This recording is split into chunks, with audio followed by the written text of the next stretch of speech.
Hey hi Guru, welcome back to my mini log video. ಗುರು ಇವತ್ತು ನಾನು ಒಂದು challenge set ಮಾಡ್ತಾ ಇದ್ದೀನಿ. ಏನು ಚಾಲೆಂಜ್ ಅಂದರೆ 5000 kg ನಾನು ಕಂಪ್ಲೀಟ್ ಮಾಡಬೇಕು ಇವತ್ತು ಜಿಮ್ಮಲ್ಲಿ. ಸೊ ಇವತ್ತಿನ ವರ್ಕೌಟ್ ಬಂದುಬಿಟ್ಟು ನಂದು ಬ್ಯಾಕ್ ವರ್ಕೌಟು. ಸೊ ವಿಷಯ ಏನಪ್ಪ ಅಂದರೆ ಜಸ್ಟ್ 3 ಎಕ್ಸಸೈಸಲ್ಲಿ 5000 kg ಕಂಪ್ಲೀಟ್ ಮಾಡಬೇಕು. ಸೊ 5000 kg ಹೇಗೆ ಕಂಪ್ಲೀಟ್ ಮಾಡ್ತೀನಿ ಅಂತ ನಿಮಗೆ ಗೊತ್ತಾಗಬೇಕಾ? ಸೊ ಈ ವಿಡಿಯೋದಲ್ಲಿ ಕಂಪ್ಲೀಟಾಗಿ ನಿಮಗೆ ತೋರಿಸ್ತೀನಿ ಬನ್ನಿ. ಸೊ ನಾನು ಫಸ್ಟ್ ಸ್ಟಾರ್ಟ್ ಮಾಡಿದ್ದು ಬಾರ್ಬೆಲ್ ರೋ. ಸೊ ಇದು 60 kg ಇಂದ 5 ಸೆಟ್ ಹೊಡಿತಾ ಇದ್ದೀನಿ. ಸೊ ಟೋಟಲ್ 3 ಸೆಟ್ಟು ಇದೆ, ಇಲ್ಲಿ 900 kg ಆಯಿತು. ಆ್ಯಂಡ್ ಅದಾದಮೇಲೆ ನೆಕ್ಸ್ಟ್ ನಾನು ಸ್ಟಾರ್ಟ್ ಮಾಡಿದ್ದು ಸೀಟೆಡ್ ಕೇಬಲ್ ರೋ. ಆ್ಯಂಡ್ ನಾನು ಇದನ್ನು ಹೊಡೆದಿದ್ದು ಟೋಟಲ್ 75 kg ಗುರು. 75 kg ಅಂದರೆ ಟೋಟಲ್ 3 ಸೆಟ್ ಹೊಡೆದೆ.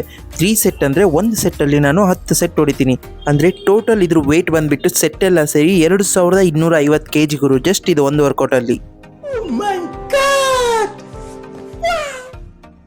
ಆ್ಯಂಡ್ ಇದು ಆದಮೇಲೆ ನಾನು ನೆಕ್ಸ್ಟ್ ಸ್ಟಾರ್ಟ್ ಮಾಡಿದ್ದು ಲ್ಯಾಟ್ ಪುಲ್ ಡೌನು.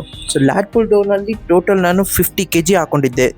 ಸೊ ನಾನು ಲ್ಯಾಟ್ ಪುಲ್ ಡೌನ್ ಮಾಡಿದ್ದು 50 kg. ಸೊ 50 kgಲಿ ನಾನು ಟೋಟಲ್ 3 ಸೆಟ್ ಮಾಡಿದೆ.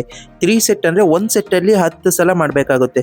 ಹಾಗೆ ನಾನು ಟೋಟಲ್ 3 ಸಲ ಮಾಡಿದೆ. 3 ಸಲ ಅಂದರೆ ಒಂದು ಸೆಟ್ಟಿಗೆ 500 kg ಆದರೆ 3 ಸೆಟ್ ಸೇರಿ ಟೋಟಲ್ಲು 1500 kg ಆಯಿತು ಇದೊಂದು ವರ್ಕೌಟಲ್ಲಿ ಗುರು. ಫೈನಲಿ ಇವತ್ತಿನ 5000 kg 3 ಎಕ್ಸಸೈಸಲ್ಲಿ ಕಂಪ್ಲೀಟ್ ಮಾಡಿದೆ ಗುರು ಚಾಲೆಂಜ್ನ.